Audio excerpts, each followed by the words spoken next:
Gilded Age was one of the best new releases of 2022 and 2023. With its second season, it proved itself to be one of the best shows on TV in general.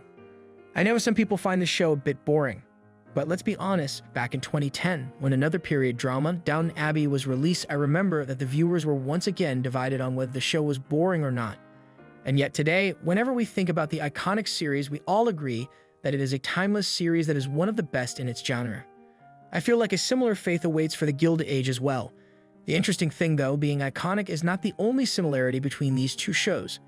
In fact, the two series are so interviewed that one of the prominent Downton Abbey characters is set to have a cameo in Gilded Age Season 3. If you didn't know, Julian Fellowes, who is the creator of Downton Abbey, is also the creator of the Gilded Age. Hence all the similarities between the shows.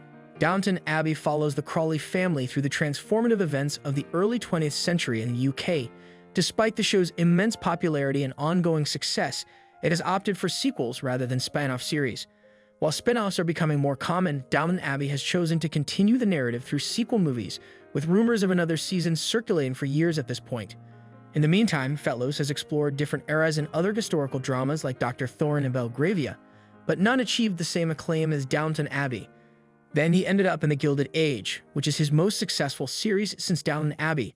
In the Gilded Age, set in 1880s New York City, Fellowes ventures into a new period and location, offering a departure from his previous works. Now, the interesting thing is that Gilded Age was initially conceived as a prequel series about Cora Crawley, who was one of the protagonists of Downton Abbey. She was the mother of the house who was coming from the US. One of the things that I've never forgotten about her was that her husband got married to her due to her wealth and eventually fell in love with her during the marriage. At the time, I remember finding this story pretty peculiar.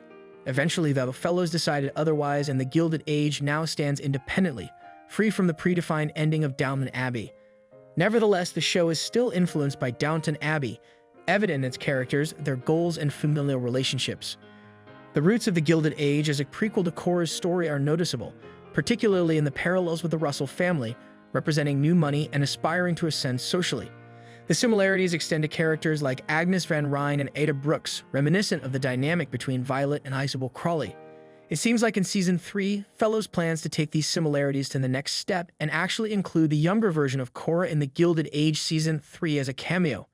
Of course, whoever assumes the part should fill the shoes left by the legendary Elizabeth McGovern, which is a difficult task. Nevertheless, I can already imagine Bertha Russell forming a close relationship with Cora, as they are both new money figures aspiring to shine in New York. Ladies would also be besties with Cora for sure. Bertha might even think of Cora as a possible suitor for Larry, who knows? But what do you think? Who should play the part of young Cora in your opinion? Are you hoping to get a crossover episode between Downton Abbey and Gilded Age? Let me know what you think in the comments below, and don't forget to like, subscribe, and share the video. Thank you for watching. See you soon.